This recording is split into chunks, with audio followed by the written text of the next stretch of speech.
नमस्कार, स्वागत है आपका मेरे चैनल पर देव दीक्षित सोम।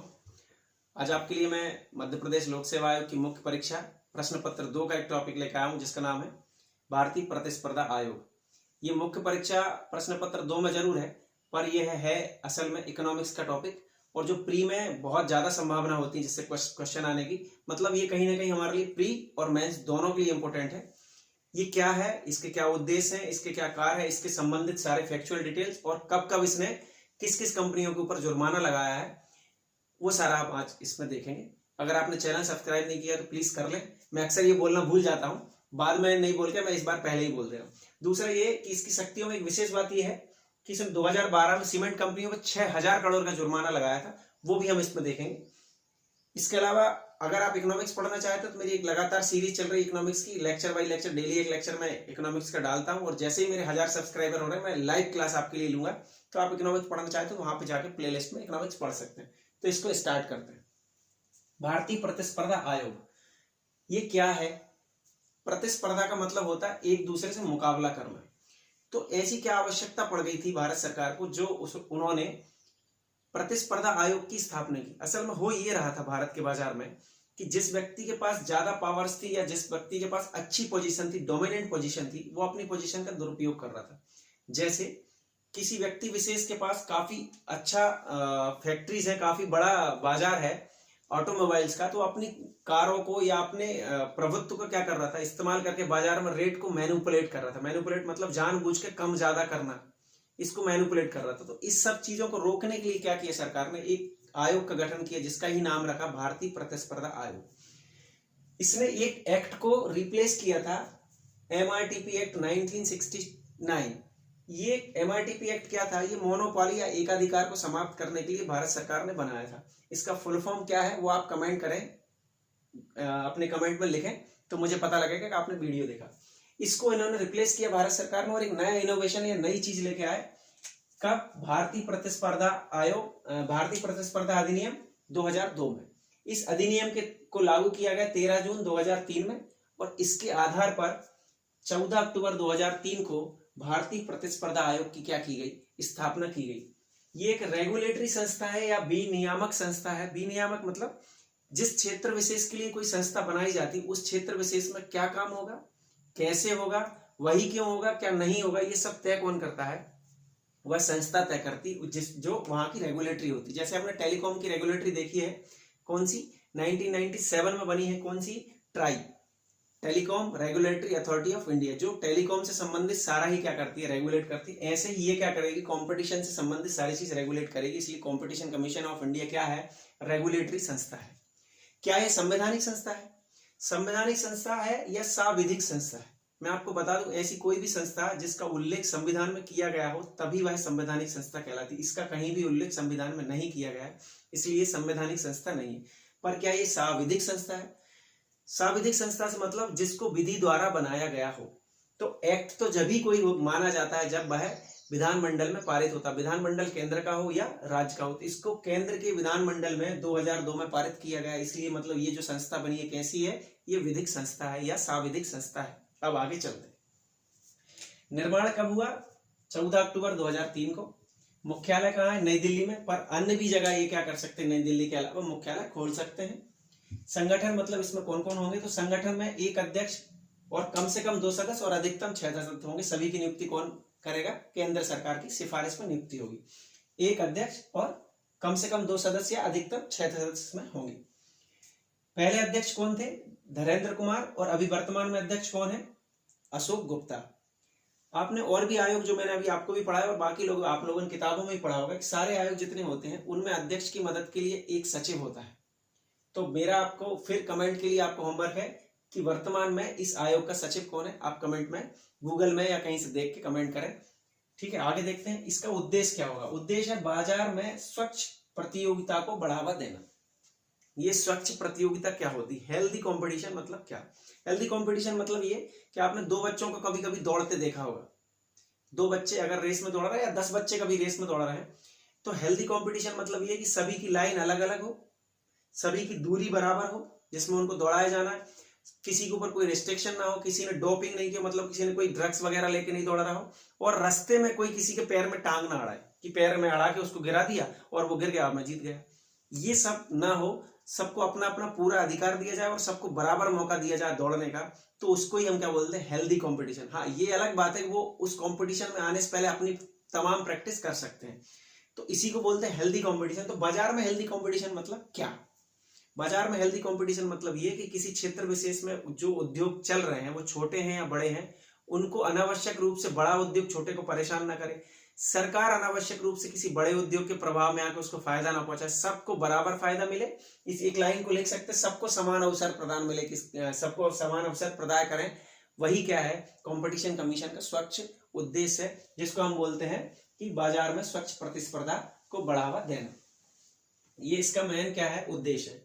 कार्य क्या होंगे, स्वच्छ प्रतिस्पर्धा बनाए रखना, जो उद्देश्य है उसको सबसे पहले वो करेंगे, तो स्वच्छ प्रतिस्पर्धा बनाए रखना। जब स्वच्छ प्रतिस्पर्धा रहेगी या हेल्दी कंपटीशन बाजार में रहेगा, तो 4-6 लोग, 8 लोग, 10 लोग मिलके जब एक ही चीज का उत्पादन करेंगे, तो सबसे ज्यादा फायदा किसको होगा? ग्राहक को। क्यों? क्योंकि जब सारे लोग मिलके किसी चीज का उत्पादन करेंगे तो वो ये चाहेंगे कि मेरी चीज बिके, फिर दूसरा चाहेगा कि मेरी चीज बिके। तो इसके बिकने के दो तरीके हैं, एक तो ये कि उनकी क्वालिटी बहुत अच्छी होगी तो लोग उसको खरीदेंगे, या फिर उसका प्राइस लेस होगा, दूसरे की तुलना में कम प्राइस होगा तो लोग खरीदेंगे। तो मतलब कहीं ना कहीं ये अच्छी क्वालिटी को कम प्राइस में उपलब्ध कराने का प्रयास करेंगे, तो इससे क्या होगा, ग्राहकों के हितों की रक्षा होगी, अगर विपरीत रूप से प्रभावित नहीं होता है तो। ये विपरीत प्रभाव की गतिविधियों को भी बाजार में रोकेगा। विपरीत प्रभाव की गतिविधियों को बाजार में रोकेगा मतलब जो गतिविधियां ग्राहकों के हितों को या कंपटीशन को विपरीत रूप से प्रभावित करती उनको भी रोकेगा।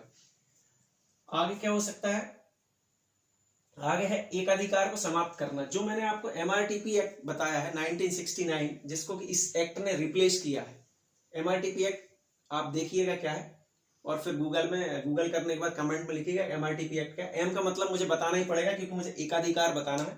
तो M का मतलब होता है मोनोपोली या मोनोपोलीज, इसमें जो है वो मोनोपोलीज है। तो एकाधिकार मतलब किसी क्षेत्र विशेष पर किसी व्यक्ति विशेष का अधिकार होना। यदि मान लो पूरे भारत में एक ही कंपनी होती सीमेंट की, जो सीमेंट बेचती है, तो वो क्या करती, वो अपने मन के माफिक रेट पे सीमेंट बेचती। कोई इसको कॉम्पिटिट करने वाला, जिसको खरीदना लो, नहीं लेना नहीं लो, क्योंकि सीमेंट का कोई ऑप्शन नहीं है। तो यही मोनोपोली को रोकने के लिए सरकार ने क्या कर दिया, इस मोनोपोली एक्ट को 1969 के एक्ट को 2002 में क्या कर दिया, रिप्लेस कर दिया। तो ये मोनोपोली को भी समाप्त करता है ताकि सबको समान अवसर मिले। कार्टेल बनाने से रोकना। कार्टेल बनाने से रोकने से मतलब ये है, कार्टेल का मतलब क्या होता है वो आप समझ लीजिए, थोड़ा सा आपको जल्दी अच्छे से समझ में जाएगा। कार्टेल का अगर हिंदी में शुद्ध अपनी देसी लैंग्वेज में बोले तो कार्टेल का मतलब होता है गुट। गुट मतलब उन्होंने गुट बना लिया। गुट बना लिया मतलब, फिर से सीमेंट का मैं एग्जांपल दे रहा हूँ क्योंकि सीमेंट के ऊपर ही तगड़ा जुर्माना CCI ने लगाया था। सीमेंट कंपनियों ने क्या किया, 2012 में गुट बना लिया कि हम सब लोग मिलके गुट बना के क्या करते हैं, सीमेंट के रेट एकदम से हाई कर देते। तो सारी कंपनियों ने मिलके सीमेंट के रेट ज्यादा कर दिए कि सीमेंट अब क्या होगी, 210 में नहीं मिलके 270 में मिलेगी। इस तरह से एकदम से जो सीमेंट के रेट में उछाल आया, तो ये समझ में नहीं आया कि ऐसा कौन सा रॉ मटेरियल था या कच्चा माल था जिससे सीमेंट बनती थी, जिसके रेट इतने ज्यादा हो गए, पर बोरी 60 रुपए पड़ गए। तो CCI ने ये देखा कि इन लोगों ने कार्टेल बना लिया। मतलब कार्टेल ऐसा गुट होता है जो प्रतिस्पर्धा को या बाजार को विपरीत रूप से प्रभावित करने के लिए किसी द्वारा बनाया जाता है। ये किसी कौन हो सकता है, उत्पादक हो सकता है, विक्रेता हो सकता है, कच्चा माल सप्लायर हो सकता है। जैसे ओपेक क्या करते हैं, पेट्रोलियम उत्पादक कंट्री है, का एक गुट है, क्या है, ओपेक, वो अपने हिसाब से क्या करते हैं, पेट्रोलियम का रेट फिक्स करते हैं। तो इन्होंने क्या किया, रेट बढ़ा दिए सीमेंट के। और जब CCI ने इसको देखा, उनको पता लगा कि इन लोगों ने क्या किया, सीमेंट कंपनियों ने कार्टेल बनाया है या कार्टेल बनाया है, तो उन्होंने 2012 में इनके ऊपर क्या कर दिया, 6000 करोड़ रुपए का जुर्माना CCI ने कर दिया, क्योंकि इसने विपरीत रूप से प्रतिस्पर्धा को क्या किया था, प्रभावित किया था। तो इस टाइप के काम भी कौन करता है, CCI करता है। इन सबका फायदा अल्टीमेट किसको मिलेगा, फिर वही बात, ग्राहक को मिलेगा। क्योंकि जब स्वच्छ प्रतिस्पर्धा होगी बाजार में, तो उससे ग्राहकों का हितों की क्या होगी, रक्षा होगी, और उनको अच्छा सामान कम कीमत पर मिलेगा।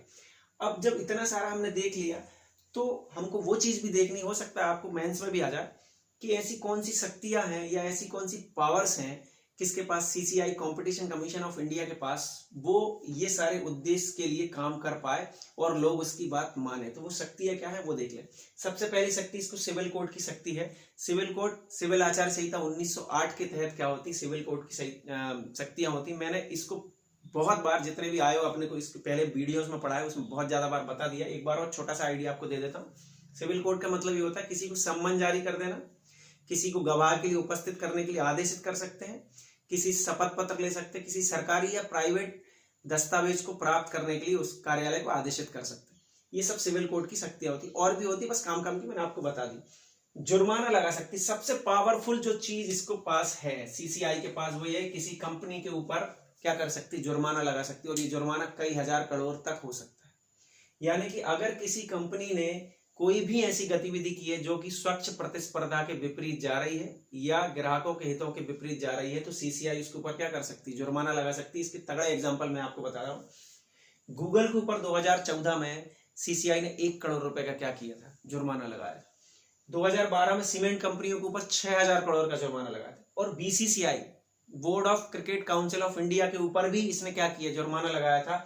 और 3 विमानन कंपनियां जो कि 2015 में तीनों ने कार्टेल बना लिया था टिकट के रेट बनाने के लिए, मतलब एयरपोर्ट पे जो प्लेन चलाने वाली कंपनी होती है ना, जैसे एयर इंडिया है या जेट एयरवेज है, इंडिगो है, इन लोगों ने 3 कंपनियों ने मिलकर क्या कर लिया था, एयर इंडिया उसमें शामिल नहीं थी, 3 कंपनियों ने मिलकर टिकट के रेट जानबूझ के क्या कर दी थी, ऊपर कर दी थी। और ये बात किसको पता लग गई थी, सीसीआई को, और जांच में ये लोग दोषी पाई गई थी।